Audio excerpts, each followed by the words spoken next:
I think that the dentists are the gatekeepers of the airway. We have got a responsibility in recognising at a very young age when things are not going awry. If you are a mouth breather, you will get a malocclusion. Now, often people think about a malocclusion about crooked teeth or an open bite or something not fitting together particularly well. Yes, technically that is what it is. But the teeth have just gone on the journey that the jaws allow them to do. Our jaws have to develop to their genetic potential. And if that doesn't happen, the jaws are not going to be big enough to house the teeth in the appropriate situation that they need.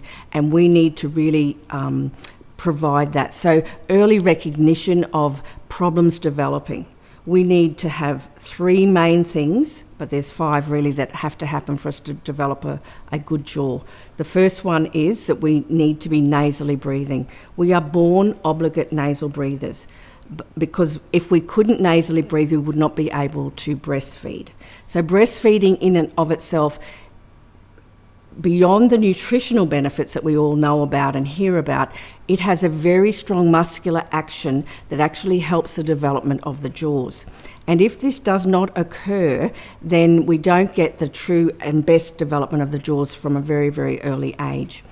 And someone said to me once that the interesting thing about the breastfeeding versus bottle feeding from a functional point of view is that the breast tissue itself adapts around the function of the mouth. So that breast tissue takes on the shape of what the mouth function is doing. If you put a bottle, or even worse, a dummy, and why is it worse? Because it's in there for longer, okay? Now the mouth is adapting around the shape of the bottle or the teat of the dummy. That's a very different process. And we are now setting our children up to be not as developing great jaws. But an interesting thing, it's been recognised, the mouth breathing's been recognised for a long period of time. Back in 1852, a very long time ago, a man called George Catlin wrote he wrote a book called Shut Your Mouth, Save Your Life.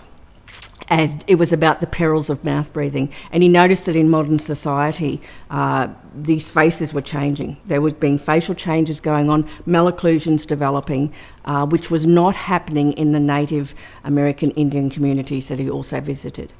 And he would observe the communities, and he said he never once, and he saw thousands of women take the child from the breast and lay it down. And he said that he never once saw that the last thing they did was to close their lips. Because if your lips are left open, our lungs are like a little vacuum and they draw the air in, but it comes from wherever there's a hole. So if there's a hole here, the child then learns to mouth breathe. And the nose is what we need to be using for our breathing. The nose is our breathing tool. It's got about 26 different processes that are completely bypassed when we mouth breathe. Our mouth breathing is our emergency breathing route. It's there for a very important reason. If you are in an emergency situation, you've got to take a lot of big breaths in, then you want to be able to have a secondary route. If you've got a shocking cold and you can't breathe through your nose, you need to have that secondary route. But it's emergency. It's fine to use it in the emergency. It is not fine to use it on an all day, every day or all night basis. If we are a mouth breather, our jaws will not develop to their genetic potential. They will stay set back in the face, and the only thing that's left over and the only thing that can give ultimately is the airway.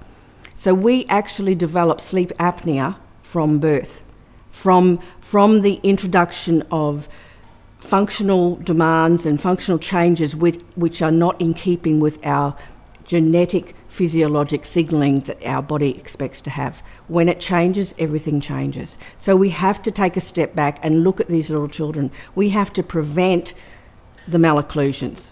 And in doing so, get the jaws out from under the cranium where they belong, develop an airway to prevent the sleep apnea.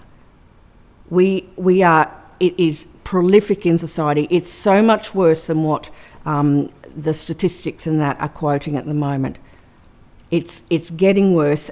Obesity definitely has made that worse. But if that obesity is on a foundation of jaws which have not developed to their genetic potential and an airway that has not developed to its genetic potential, you've really got a a big storm coming for that human being. We're all dying today of chronic stress diseases. And sleep apnea is a big one of that. It's an underlying problem that's there and people are ignoring it.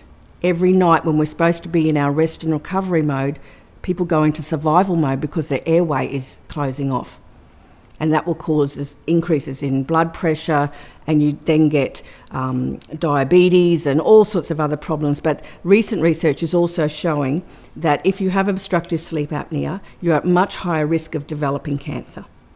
And if you have cancer and obstructive sleep apnea, you are at a higher risk of not surviving that. So from a cancer perspective, from every aspect of our lives, we need to get our sleep under control. But as I come back to my original point, we need to get our airways developed properly in the first place, and that's something that we do from birth.